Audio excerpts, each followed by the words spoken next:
अच्छा जी, अब हम लोग बिल्कुल अपनी लास्ट चीज पे चल रहे हैं और ये है हमारी रोटेशन। रोटेशन यार लेंदी है लेकिन मुश्किल नहीं है, ठीक है।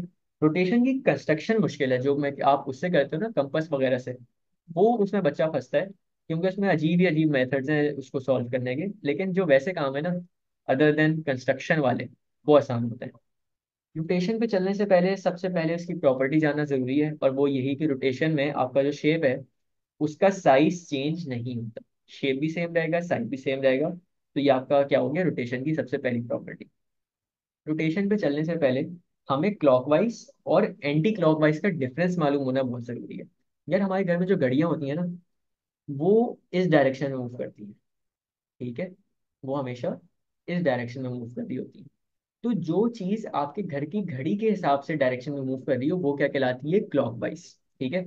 यानी 12 to 3 जाएगा, 3 to 6 जाएगा, 6 to 9 जाएगा, और 9 to 12 जाएगा। बेसिकली इस डायरेक्शन में जो मूव हो रही है, ये हमारी क्या है, ये हमारी क्लॉकवाइज मूवमेंट्स है।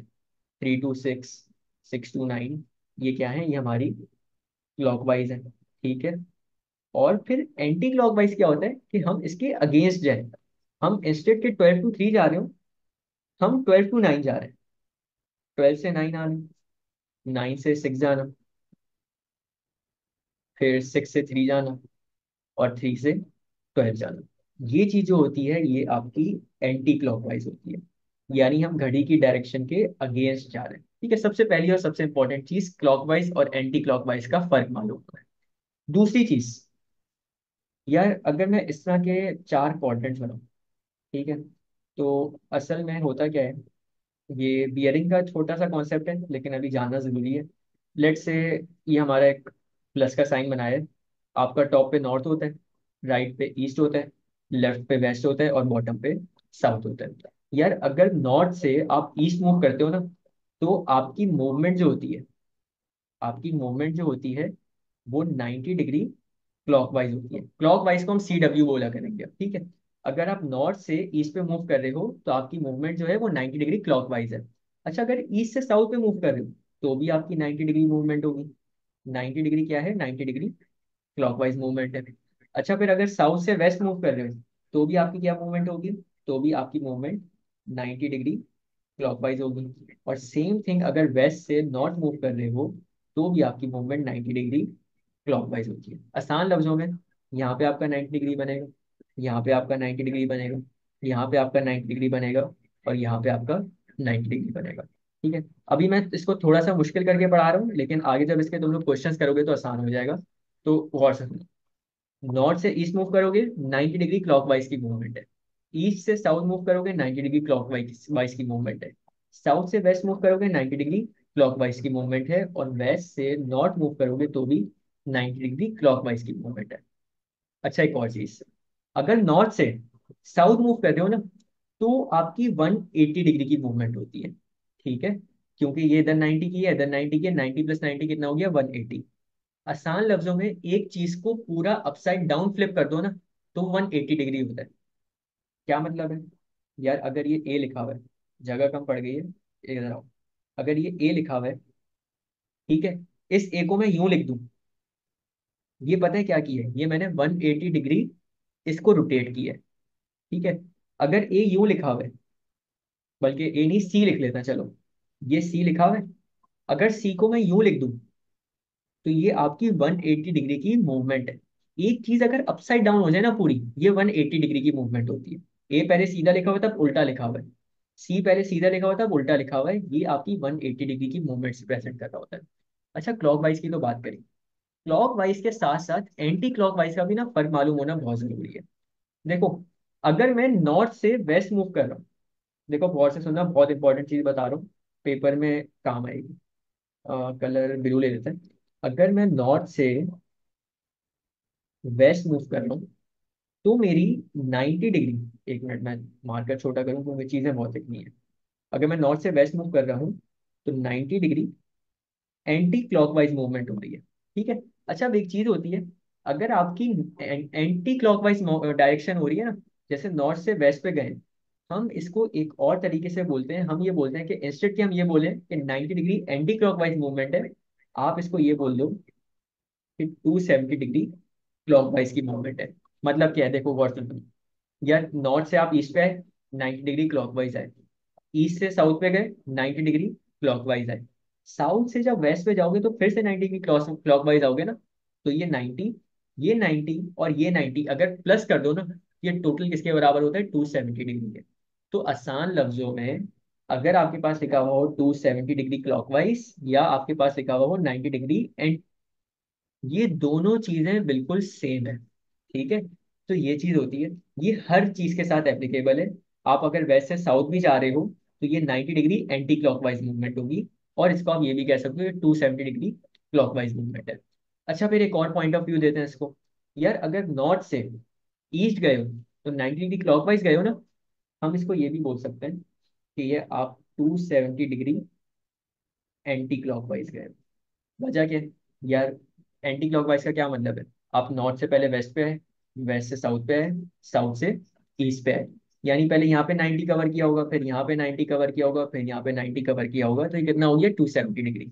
तो अगर आपके पास लिखा हुआ है 90 डिग्री क्लॉकवाइज, तो इसका मतलब सेम है as compare to 270 degree anti clockwise. ठीक है, तो ये बड़ी इंपॉर्टेंट चीज है यार, ये कीवर्ड जो बताया ना मैंने, clockwise, anti clockwise. 90 degree clockwise आपका बराबर होगा 270 डिग्री एंटी क्लॉकवाइज के, और 270 डिग्री क्लॉकवाइज आपका बराबर होगा 90 डिग्री एंटी क्लॉकवाइज के। 90 और 270 का आपस में रिलेशन है। इसके अलावा जो आपकी रोटेशन होती है वो बस 180 डिग्री की होती है। और उसके अलावा जो रोटेशन है वो फिर हम कंस्ट्रक्शन वाले पार्ट में सीखेंगे। ठीक है, तो अगेन हमेशा की तरह हम जो भी अपनी ट्रांसफॉर्मेशन करते हैं उसको डिस्क्राइब करना होता है। तो तीन चीजें, ठीक है। सबसे पहले आपको डिस्क्राइब करना है उसका centre of rotation. Centre of rotation को एग्जामिनर बोलता है इनवेरिएंट पॉइंट। तो अगर कहीं इनवेरिएंट पॉइंट लिखा हुआ हो तो उससे कंफ्यूज नहीं होना है। सेंटर ऑफ रोटेशन क्या है यार, यहाँ पे अगर आपकी इस तरह से एक वो है जिसको क्या कहते हैं, नीडल जो होती है, जो भी कहते हैं इसको मुझे नहीं पता, ये आपकी कैसे मूव होगी, ये आपकी यहीं लगी रहेगी और इसी डायरेक्शन में मूव हो रही होगी। ऐसा नहीं है कि ये नीडल इस पॉइंट से हटके इस पॉइंट पे आ जाए और फिर यहाँ पे मूव हो रही है। मतलब जिस पॉइंट से आपका शेप मूव हो रहा है ना, वो आपका क्या कहलाता है, वो आपका कहलाता है सेंटर ऑफ रोटेशन। फिर एंगल ऑफ रोटेशन अभी हमने बात की, या तो आपकी 90 डिग्री क्लॉकवाइज मूवमेंट होगी या आपकी 90 डिग्री एंटी क्लॉकवाइज मूवमेंट होगी। 90 डिग्री क्लॉकवाइज मूवमेंट किसके बराबर होता है, 270 डिग्री एंटी क्लॉकवाइज मूवमेंट के। और 90 डिग्री एंटी क्लॉकवाइज किसके बराबर होता है, 270 डिग्री क्लॉकवाइज मूवमेंट के। और फिर लास्ट में आपकी एक होती है 180 डिग्री की मूवमेंट, जिसपे हमने बात की कि बिल्कुल ही एक शेप को अपसाइड डाउन कर देना, सीधे ए को उल्टा कर दो, सीधे सी को उल्टा सी कर दो। ठीक है, या अगर मैं इसको और अच्छे तरीके से समझाना चाहूँ तो ये आपका एक बंदा है, इसको उल्टा कर दो, ये इस तरह से। ये हमने 180 डिग्री की रोटेशन की है। ठीक है, तो ये एक और रोटेशन होती है। और फिर लास्ट में हम क्या बताते हैं, direction of rotation. Direction of rotation क्या होती है, या क्लॉकवाइज और एंटी क्लॉकवाइज। तो ये तीन चीजों से आप एक रोटेशन को डिफाइन करते हो कि क्या हमारा हो रहा है। ठीक है, जैसे हमने रिफ्लेक्शन में कुछ चीजों का रट्टा मारा था, इस चीजों में भी कुछ चीजों का रट्टा मारना है। ठीक है, रट्टे के बगैर यार आखिरी की दो चीजों में आपका काम नहीं चल सकता, तो रट्टा मारना बहुत जरूरी है। तो अब ये रट्टा जो है ना, ये रट्टा कब लगेगा, ये जो यहाँ पे पूरी टेबल बनी हुई है, ये रट्टा आपका जब लगेगा जब आपका सेंटर ऑफ रोटेशन ओरिजिन हो, यानी 0,0 हो। यानी लेट से ये जो आपकी क्लॉक है ना, ये जो क्लॉक है ये वाली जो हमने राइट साइड पे बनाई है, इसके कोऑर्डिनेट्स अगर 0,0 है ना, तो फिर आपके ये वाले शॉर्टकट्स लगेंगे। अगर आपका सेंटर ओरिजिन ना हुआ तो फिर हमारे ये वाले शॉर्टकट्स नहीं लगेंगे। ठीक है, तो यहाँ पे जरा चलते हैं। यार सबसे पहले हमारे पास एक कोऑर्डिनेट है ए का 2,-4, और हमने इसकी इमेज के कोऑर्डिनेट्स बताना है यहाँ पे। तो सबसे पहले अगर आपके पास ऐसी सिचुएशन है जिसमें आपने 90 डिग्री क्लॉकवाइज मूव करना हो, या मैंने एक और बात बोली थी, 90 डिग्री क्लॉकवाइज का क्या मतलब होता है, 270 डिग्री एंटी क्लॉकवाइज। अगर इन दोनों में से कोई भी एक काम करना हो ना, तो हम क्या करेंगे, हमारी पोजीशंस को स्विच करेंगे, एक्स की जगह वाई को रखेंगे, वाई की जगह एक्स को रखेंगे। और जो आपकी नई वैल्यू आ रही होगी ना, उसमें वाई का साइन फ्लिप कर देंगे। क्या बोल रहा हूँ मैं, देखो यहाँ पे ए के कोऑर्डिनेट है 2,-4। सबसे पहले क्या करना है, सबसे पहले पोजीशंस चेंज करनी है, एक्स की जगह वाई को लिखो -4, वाई की जगह एक्स लिखो यानी 2। लिख लिए, दूसरा काम, अब जो y की वैल्यू है, y की वैल्यू क्या है 2, इसके साइन को फ्लिप कर दो। इसका साइन आपका हो जाएगा -4, -2, ठीक है। उस y की वैल्यू चेंज ना करना जो ओरिजिनल ओरिजिनल कोऑर्डिनेट में थी। फ्लिप करने के बाद जो y का कोऑर्डिनेट है ना, उसमें आप ये साइन को चेंज करोगे, ठीक है। दूसरी चीज क्या होती है, यार आपकी रोटेशन है 90 डिग्री एंटी क्लॉकवाइज, ठीक है, यानी घड़ी के अगेंस्ट जा रहे हो, या 270 डिग्री क्लॉकवाइज। अगर इन दोनों में से कुछ भी लिखा हुआ है, या 90 डिग्री क्लॉकवाइज या 270 डिग्री एंटी क्लॉकवाइज, तो फिर हम क्या करेंगे, सेम काम करना है। पहले हम अपनी पोजीशंस को फ्लिप करेंगे। जब क्लॉकवाइज मूवमेंट थी ना, हम बाय के साइन को फ्लिप करते थे। अब जब एंटी क्लॉकवाइज मूवमेंट है ना, तो हम एक्स के साइन को फ्लिप करेंगे। तो सबसे पहले 2, -4 जो है, ये आपका बन जाएगा -4, 2। और अब एक्स का साइन जब चेंज करोगे, तो ये आपका क्या हो जाएगा, -4 से +4, 2, ठीक है। और बिल्कुल बिल्कुल लास्ट चीज है 180 डिग्री की रोटेशन की। इसमें यार आपने दोनों के बस साइन चेंज कर देना है। यहाँ 2, -4 था ना, तो ये हो जाएगा -2, बस ये चीज होती है। तो ये तीन चीजों के अलावा कुछ भी ऐसा नहीं है जो कि हमारा इसमें आता हो, अदर देन दैट कंस्ट्रक्शन वाला पार्ट। अच्छा जी, आगे चलते हैं। यार अब्बास, बस ये रोटेशन आखिरी है। इसके बाद ओ लेवल्स वालों को वो करना है मैट्रिसेस ट्रांसफॉर्मेशन, और एक वीडियो देखनी है जो कि मैं या कल भेजूंगा इंशाल्लाह। तो समझो बस एंड पे ही है, ऑलमोस्ट एंड पे है। चलो यार आगे चलते हैं। तो अभी हम बस यही बात कर रहे थे कि तीन तरह की आपकी मूवमेंट्स होती हैं, या तो क्लॉकवाइज, या 90 डिग्री एंटी क्लॉकवाइज, या 180 डिग्री। तो इसके शॉर्टकट्स हमने देख लिए थे, ठीक है। अब इसके कुछ क्वेश्चन देख लेते हैं। हमें क्या कह रहे हैं, rotate triangle A B C 90 degree clockwise, centre origin.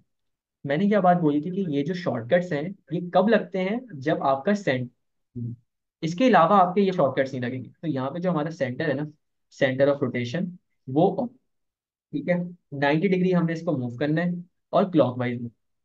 तो अगर तुम लोग को याद हो, तो 90 डिग्री क्लॉकवाइज में जो हम काम, क्या काम होता है, हम लोग सबसे पहले तो इनकी जगह कोऑर्डिनेट्स की, और उसके बाद वाई का साइन फ्लिप कर देते हैं। तो ये 3 पॉइंट्स हैं। इन तीनों पॉइंट्स की तरह यहाँ वैल्यू, ए का पॉइंट क्या है, ए के पॉइंट है -6, 6। बी के पॉइंट है -6, -2। और सी के पॉइंट है -2, तीनों पॉइंट लिख लिए। सबसे पहले क्या काम करना है, सबसे पहले इनकी जगह चेंज करनी है, ठीक है।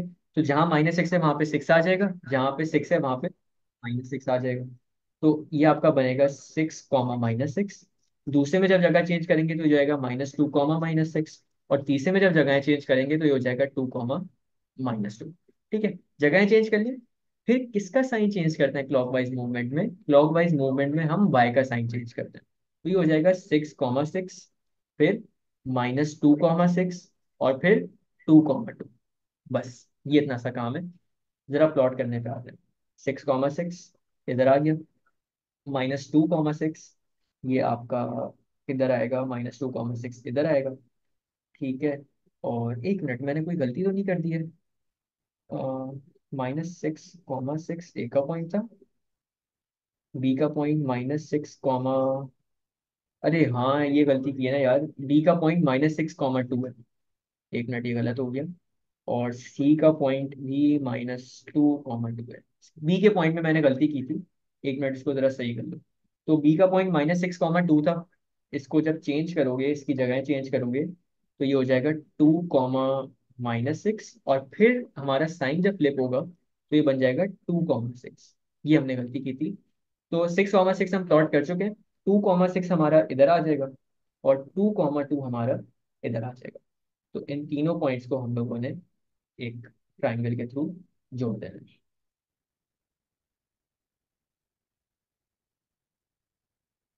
इस तरीके से, ठीक है। तो ये हमारा पूरा का पूरा रोटेट हो गया। और अगर तुम लोग नोट करो यार, तो लॉजिकली सोचो, 90 डिग्री रोटेट होने का क्या मतलब होता है, कि अगर आपकी एक चीज ऊपर है इस तरह से, तो वो राइट साइड पे आ जाए। ये कॉन्सेप्ट याद है, अभी मैंने बताया था, नॉर्थ से अगर ईस्ट जाओगे, तो ऊपर से नीचे आ रहे हो ना, जो चीज आसमान में वो जमीन पे आ जाती है राइट साइड पे। तो अगर तुम यहाँ पे देखो, तो ये पॉइंट ए जो है आपका, ये पॉइंट ए ऊपर से उठ के कहाँ पे आ गया, ऊपर से उठ के इधर राइट साइड पे आ गया, ठीक है। तो मतलब लॉजिकली इसको चाहो तो कर सकते हो क्रॉस चेक करने के लिए। फिर सेकंड पार्ट पे आ जाते हैं। Rotate triangle A B C 90 degree anti clockwise. Anti clockwise की बात कर रहे हैं, ठीक है, और सेंटर इसका ओरिजिन ही है, मतलब हम ये वाला शॉर्टकट अभी अप्लाई कर सकते हैं। 90 डिग्री एंटी क्लॉकवाइज, तो यार 90 डिग्री एंटी क्लॉकवाइज में हम क्या करते हैं, देखो ऊपर आओ, सबसे पहले जगह चेंज करेंगे और फिर एक्स का साइन फ्लिप कर देंगे। तो जरा इसके पॉइंट्स लिखते हैं। सबसे पहले आपके ए के जो कोऑर्डिनेट्स हैं वो है 4,6। फिर बी के जो कोऑर्डिनेट्स हैं वो है 4,2। और सी के जो कोऑर्डिनेट्स हैं वो है 6,2। जगह चेंज करते हैं सबसे पहले, आ जाओ। जगह चेंज करेंगे तो ये हो जाएगा 6,4। फिर दूसरा आ जाएगा 2,4। और लास्ट में आ जाएगा 2,6। और अब एक्स के साइन चेंज करने हैं। तो एक्स के साइन जब चेंज करेंगे तो हो जाएगा -6,4। ये हो जाएगा -2,4। और लास्ट में ये आपका हो जाएगा -2,6। बस अब इनको प्लॉट करने पे आ जाते हैं। -6,4 ये इधर आ गया, ठीक है। -2,4 ये आपका इधर आ गया। और -2,6 ये आपका इधर आ गया। ये हमारी रोटेशन यहाँ पे पूरी हो गई है, ठीक है। तो यार ये तो था कि जब हमारा सेंटर भी ओरिजिन है और 90 डिग्री क्लॉकवाइज या 90 डिग्री एंटी क्लॉकवाइज की मूवमेंट है। अब हमने देखना है कि अगर हमारा सेंटर ओरिजिन ना हो, अभी तो हमने सिर्फ यही बात की ना कि ग्राफ पे जो हम शॉर्टकट्स लगा रहे हैं या जो टेक्निक्स लगा रहे हैं ग्राफ की, वो कब एप्लीकेबल है, जब आपका सेंटर ओरिजिन हो। लेकिन अब पता है क्या होगा, क्या एग्जामिनर क्वेश्चन को मुश्किल बनाने के लिए ना आपका सेंटर ओरिजिन नहीं देगा, यानी आपका ओरिजिन 0,0 नहीं होगा। फिर क्या करते हैं, देखो 3 स्टेप का काम है। अगर तुम लोग को याद हो, हमने सबसे पहले सेंटर ऑफ इनलार्जमेंट पढ़ा था। मैं जरा दिखाता हूँ सेंटर ऑफ इनलार्जमेंट कहाँ गया। हम्म, ये रहा। सेंटर ऑफ इनलार्जमेंट में क्या 3 स्टेप किए थे हमने। जब हमारा सेंटर जो है ओरिजिन नहीं था, तो हम पहले सेंटर को सब्ट्रैक्ट करते थे, फिर हम मल्टीप्लाई करते थे स्केल फैक्टर से, और फिर ऐड कर देते थे वापस सेंटर। मोर और लेस यहाँ पे भी काम सेम ही है। अगर तुम लोग देखो, तो सबसे पहले क्या करना है, हमने अपने पॉइंट्स में से सेंटर को सब्ट्रैक्ट कर देना है। देखो पहला स्टेप ये रहा, हमने अपने कोऑर्डिनेट्स में से सेंटर को सब्ट्रैक्ट करना है। और फिर जो हमने पीछे हैक्स पढ़े हैं, यानी जो भी हमने ग्राफ वाले शॉर्टकट्स पढ़े हैं, उनको अप्लाई करोगे। और लास्ट में वापस सेंटर को ऐड कर दोगे। यानी भले सेंटर ऑफ इनलार्जमेंट की बात हो रही हो, भले सेंटर ऑफ रोटेशन की बात हो रही हो, दो चीजें दोनों में सेम है। क्या, सेंटर को सब्ट्रैक्ट करना शुरू में, सेंटर को ऐड करना एंड में। बीच में अगर तो स्केल फैक्टर होता, इनलार्जमेंट की अगर बात करें, तो हम क्या करते हैं, स्केल फैक्टर से मल्टीप्लाई कर देते हैं। लेकिन रोटेशन में हम हेक्स लगाते हैं, जो कि अभी हमने टेबल पढ़ी है, जिसका हमने रट्टा मारा है। तो देखो 3 स्टेप का काम का क्वेश्चन देखते हैं। Rotate triangle A B C 90 degree anti clockwise. Anti clockwise की बात हो रही है, ठीक है। यानी यहाँ पे हम जो काम करेंगे वो ये सेकंड लाइन वाला करेंगे। ठीक है, क्या करना है, जगह चेंज करेंगे और एक्स का साइन फ्लिप करेंगे। लेकिन क्या हम ये भी कर सकते हैं, सेंटर 2,2, ये काम हम डायरेक्ट नहीं कर सकते क्योंकि सेंटर हमारा ऑरिजिन नहीं है। अब हमें ये शॉर्टकट लगाने के पहले सेंटर को सब्ट्रैक्ट करना पड़ेगा। तो ए बी और सी के कोऑर्डिनेट्स पहले लिख लेते हैं। ए का कोऑर्डिनेट क्या है जी, 4,6। बी का कोऑर्डिनेट क्या है, 4,2। और सी का कोऑर्डिनेट क्या है, 6,2। तीनों कोऑर्डिनेट्स लिख लिए। पहला स्टेप, सब्ट्रैक्ट द सेंटर। इसमें से सेंटर को सब्ट्रैक्ट करो। सेंटर 2,2 है, इन सब में से -2,2 कर देना है। -2,2 -2,2। एक्स की वैल्यू को एक्स की वैल्यू से सब्ट्रैक्ट करो। तो 4 - 2 कितना होता है 2। 6 - 2 कितना होता है 4। फिर 4 - 2 आपका कितना होता है 2। और 2 - 2 कितना होता है 0। और लास्ट में अगेन 6 - 2 कितना होता है 4। और 2 - 2 कितना होता है 0। सेंटर सब्ट्रैक्ट कर लिया। सेकंड स्टेप है अप्लाई हैक्स। अभी हमने क्या बात की, 90 डिग्री एंटी क्लॉकवाइज में।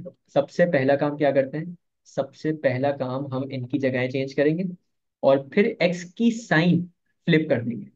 यानी यहाँ पे हमने सबसे पहले उनको ये जगह चेंज करनी है। तो ये 2,4 से क्या हो जाएगा 4,2। ये 2,0 से हो जाएगा 0,2। और 4,0 से हो जाएगा 0,4। जगह चेंज कर ली। अब एक्स का साइन चेंज करो, एक्स का साइन चेंज करोगे तो क्या हो जाएगा -4,2। जीरो ना पॉजिटिव होता है ना नेगेटिव होता है, तो ये ऐसे ही रहेगा 0,2 और 0,4। ये सेकंड स्टेप हो गया। पहले क्या किया, सेंटर को सब्ट्रैक्ट किया, ठीक है। सेकंड में क्या किया है हमने, हैक लगाए हैं। 90 डिग्री एंटी क्लॉकवाइज का हैक क्या था? हैक ये था कि हम लोग इसकी जगह चेंज करेंगे, एक्स और वाई की, और फिर एक्स का साइन फ्लिप कर देंगे। Last step, at the centre. In answer में वापस सेंटर को ऐड कर दोगे। सेंटर कितना था? 2,2।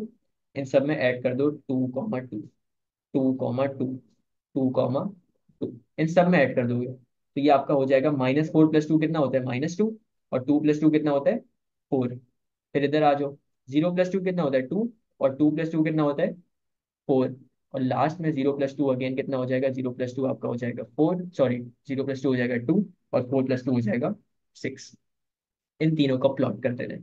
-2,4, -2,4 ये रहा। 2,4, 2,4 कहाँ है जी? 2,4 ये रहा। और 2,6 ये रहा। ये कुछ इस तरीके का आ रहा होगा। ठीक है, तो ये चीज थी।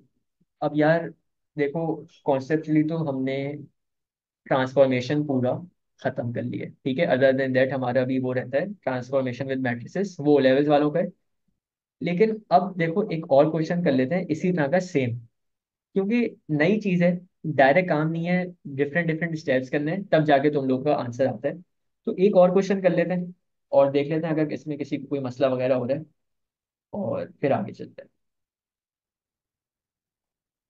अच्छा जी, क्या कह रहा है जी?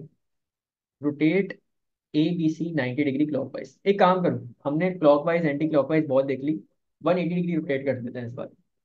Rotate triangle ABC 180 degree, centre 1,1, label the image as triangle B. अच्छा हम लोग यार लेबल नहीं कर रहे हैं, ये तुम लोग ये काम नहीं करना जो मैं कर रहा हूँ, हर जगह लेबल करते हुए जाना। चलो जी, रोटेट करने 180 डिग्री। 180 डिग्री में क्या काम करते हैं जरा देखो, लास्ट वाली लाइन पढ़ो इधर, rotate 180 degree, flip the science. जो पॉजिटिव है उसको नेगेटिव करेंगे, जो नेगेटिव है उसको पॉजिटिव करेंगे। अगर यही काम करना है तो क्या हम ये डायरेक्टली कर सकते हैं? तो इसका जवाब हमें मिला सेंटर से। सेंटर कितना है? 1,1। डायरेक्टली ये काम नहीं कर सकते, हमें ये 3 स्टेप की अप्रोच लेनी पड़ेगी। पहले सब्ट्रैक्ट करना है सेंटर को, फिर हैक लगाना है, और फिर ऐड करना है सेंटर को। चलो जी शुरू करते हैं। 3 पॉइंट्स है हमारे। 3 पॉइंट्स कौन कौन से हैं? ए का पॉइंट है आपके पास -6,6, बी का पॉइंट है आपके पास -6,2, और सी का पॉइंट है आपके पास -4, तीनों पॉइंट हो गए। सब्ट्रैक्ट करो सेंटर को। सेंटर कितना है? 1,1, -1,1, -1,1। तो 6 - 1 आपका कितना होता है? 6 - 1 आपका 5 हो जाएगा, और -6 - 1 ये आपका -7 हो जाएगा। ठीक है, फिर इधर आ जाओ, -6 - 1 अगेन -7 हो जाएगा, और 2 - 1 आपका 1 रह जाएगा। सेकंड हो गया। थर्ड पे आ जाओ, -4 - 1 ये हो जाएगा -5, और 2 - 1 ये हो जाएगा 1। पहला काम हो गया सब्ट्रैक्ट करना। सेकंड काम हैक लगाओगे। अभी हमने बात की कि जब भी 180 डिग्री रोटेट करना हो क्या करते हो? साइंस फ्लिप कर देते हो। तो -7,5 बन जाएगा 7, -5, -7,1 बन जाएगा 7, -1, और लास्ट में -5, -1 आपका हो जाएगा 5, -1। सेकंड काम भी हो गया, आसान सा था। थर्ड काम, वापस इनमें सेंटर ऐड कर दो। तो जब इनमें सेंटर ऐड करने की बात आएगी तो इसमें प्लस करना है हमने 1,1, प्लस करना है 1,1, प्लस करना है 1,1। तो 7 + 1 ये आपका 8 होता है। ठीक है, -1 + 5 ये आपका -4 होता है। फिर 7 + 1 अगेन 8 होता है। -1 + 1 ये 0 हो जाएगा, और लास्ट में 5 + 1 ये आपका 6 हो जाएगा, और -1 + 1 ये आपका 0 हो जाएगा। बस अब प्लॉट करने की कहानी है। 8, -4। यार 8 ना असल में यहाँ कोने पे आ रहा है, ये 8 है, तो 8, -4 आपका इधर आएगा। 8, 0। 8, 0 कहाँ पे आएगा? देखो, एक्स की वैल्यू 8 चाहिए, वाई की वैल्यू 0 चाहिए, एग्जैक्टली यहाँ पे बन रहा होगा 8, 0। इसको मैं डिफरेंट कलर से कर देता हूँ। 8, 0 इधर बन रहा होगा, 8, -4 इधर बन रहा है। ठीक है, और लास्ट में 6, 0 किधर बनेगा? 6, 0 आपका इधर बनेगा। तीनों पॉइंट्स को कनेक्ट कर दोगे तो ये आपका कुछ इस तरह का ट्रायंगल आ जाएगा। और मैंने एक बात की थी, वो ये कि जो हम लोग 180 डिग्री की बात करते हैं तो बेसिकली एक पूरे शेप को अपसाइड डाउन कर देते हैं। तो अगर तुम नोट करो, तो ये पहले अपवर्ड फेसिंग ट्रायंगल था, अब डाउनवर्ड फेसिंग ट्रायंगल हो गया। तो इस तरीके से तुम क्रॉस चेक भी कर सकते हो कि जो काम तुमने किया है वो सही है या गलत है। यार एंड में माइनस नहीं कर रहे, एंड में प्लस कर रहे हैं। साइंस में शायद तुम वो हो रहे होगे शायान। यहाँ पे असल में क्या करना था, -5 में प्लस करना था 1 को। तो -5 + 1, ये आपका -4 हो जाएगा, क्योंकि माइनस प्लस माइनस होता है और 5 + 1 4 होता है। सॉरी, 5 - 1 4 होता है, तो साइन लगा दिया बड़े नंबर का, इस वजह से -4 है। माइनस नहीं कर रहे हैं, एंड में प्लस कर रहे हैं। ठीक है। अच्छा, चलो यार यहाँ पे टॉपिक एंड करते हैं बस। हमने 4 चीजें की हैं। ठीक है, सबसे पहले ट्रांसलेशन की है, फिर हमने इनलार्जमेंट की है, फिर रिफ्लेक्शन की है, और फिर हमने रोटेशन की है। इन सबको डिस्क्राइब करना बहुत जरूरी है। आपका सवाल जो मेन आता है ना, वो डिस्क्राइब करने के लिए आता है। देखो, या तो डिस्क्राइब होता है या कंस्ट्रक्शन का सवाल होता है। आज जो हम लोग कर रहे हैं ये पूरा डिस्क्राइब से रिलेटेड कर रहे हैं। इसके बाद जो वीडियो मैं तुम लोग को भेजूंगा, जो तुम लोग देखोगे, जो लाइव क्लास में नहीं होगी, वो होगी कंस्ट्रक्शन की। ठीक है। अब देखो, 4 चीजों को डिस्क्राइब कैसे कैसे कर देते हैं। ट्रांसलेशन को डिस्क्राइब करने के लिए हम ट्रांसलेशन वेक्टर देख ले देते हैं। ठीक है। और उसमें अगर एक्स की वैल्यू पॉजिटिव होती थी तो राइट साइड मूव होते थे, एक्स की वैल्यू नेगेटिव होती थी तो लेफ्ट साइड मूव होते थे। फिर वाई की वैल्यू अगर पॉजिटिव होती थी तो ऊपर मूव करते थे, और वाई की वैल्यू अगर नेगेटिव होती थी तो नीचे मूव करते थे। ट्रांसलेशन का सबसे आसान काम है। ठीक है, सिर्फ ट्रांसलेशन वेक्टर का आपका कॉन्सेप्ट पक्का होना चाहिए। फिर हमने इनलार्जमेंट देखा। इनलार्जमेंट 2 चीजों से हम डिस्क्राइब करते हैं, एक उसका सेंटर ऑफ इनलार्जमेंट, और एक आपका स्केल फैक्टर। यार सेंटर ऑफ इनलार्जमेंट आपको निकालने का तरीका बताया था, कैसे निकलेगा सेंटर ऑफ। और स्केल फैक्टर, ये मतलब नहीं है कि अगर स्केल फैक्टर नेगेटिव है तो आपका शेप छोटा हो रहा है। स्केल फैक्टर नेगेटिव का ये मतलब होता था कि आपका सेंटर ऑफ एनलार्जमेंट आपके ऑब्जेक्ट और आपकी इमेज के बीच में आ रहा होता था। और स्केल फैक्टर पॉजिटिव का ये मतलब होता था कि हमारा स्केल फैक्टर एक साइड पे होता था। ठीक है। और आपका जो ऑब्जेक्ट और इमेज होता था वो राइट साइड पे होता था। शेप का छोटा और बड़ा होना स्केल फैक्टर की न्यूमेरिकल वैल्यू से पता चलता है। अगर न्यूमेरिकल वैल्यू 1 से ज्यादा है तो शेप बड़ा हो रहा है, अगर न्यूमेरिकल वैल्यू 1 से छोटी है तो शेप छोटा हो रहा है। तो ये चीज देखी थी हमने। ठीक है, फिर हमने देखा रिफ्लेक्शन को कैसे डिस्क्राइब करते हैं। रिफ्लेक्शन को डिस्क्राइब करने के लिए आपका कोऑर्डिनेट ज्योमेट्री बहुत पक्का होना चाहिए। ठीक है, इस जैसे ट्रांसलेशन में आपका वेक्टर पक्का होना चाहिए, इस तरह रिफ्लेक्शन में आपका कोऑर्डिनेट ज्योमेट्री बहुत पक्का होना चाहिए। इसको डिस्क्राइब करने के लिए सिर्फ हमें equation of line of reflection चाहिए होती है। और लास्ट में रोटेशन जो है, इनको 3 चीजों से डिफाइन किया जाता है। सबसे पहले आपका एंगल ऑफ रोटेशन, कि कितना डिग्री रोटेट कर रहे हो। जो कॉमनली टेस्ट होते हैं वो होते हैं 90 डिग्री, फिर आपका 180 डिग्री, दैट्स इट। और हमने 270 डिग्री की बात की थी। 270 डिग्री का क्या मतलब होता है, अगर 270 डिग्री क्लॉकवाइज आपका मूवमेंट हो रहा है तो उसका मतलब है -90 डिग्री एंटी क्लॉकवाइज की मूवमेंट है। और अगर 270 डिग्री एंटी क्लॉकवाइज मूव हो रहा है तो इसका मतलब 90 डिग्री क्लॉकवाइज मूवमेंट हो रही है। ठीक है। और फिर डायरेक्शन पे हमने बात कर ली, क्लॉकवाइज एंटी क्लॉकवाइज, और लास्ट में सेंटर ऑफ रोटेशन। और उसमें आपका या तो ऑरिजिन होता था या ऑरिजिन नहीं होता था। ऑरिजिन आपका मैटर करता है 2 चीजों में, या तो इनलार्जमेंट में या रोटेशन में। सेंटर ऑफ इनलार्जमेंट आपका अगर तो ऑरिजिन है तो मतलब सिर्फ हम स्केल फैक्टर से अपने नंबर्स को मल्टीप्लाई करते हैं। अगर आपका सेंटर ऑफ इनलार्जमेंट ऑरिजिन नहीं है तो फिर हम 3 स्टेप का काम करते थे। पहले ओरिजिन को सब्ट्रैक्ट करते थे, फिर स्केल फैक्टर से मल्टीप्लाई करते थे, फिर वापस ओरिजिन ऐड कर देते थे। यही काम रोटेशन में करते हैं। रोटेशन में अगर आपका सेंटर ऑफ रोटेशन ओरिजिन नहीं है तो फिर क्या करते थे, हम ये करते थे, हम सबसे पहले ओरिजिन को सब्ट्रैक्ट करते थे, सॉरी, सेंटर को सब्ट्रैक्ट करते थे। उसके बाद हम अपना जो भी हैक लगाना होता था वो लगाते थे, और लास्ट में वापस सेंटर को ऐड कर देते थे। तो ये 4 चीजें हैं, चारों को डिस्क्राइब करना बहुत बहुत इंपॉर्टेंट होता है।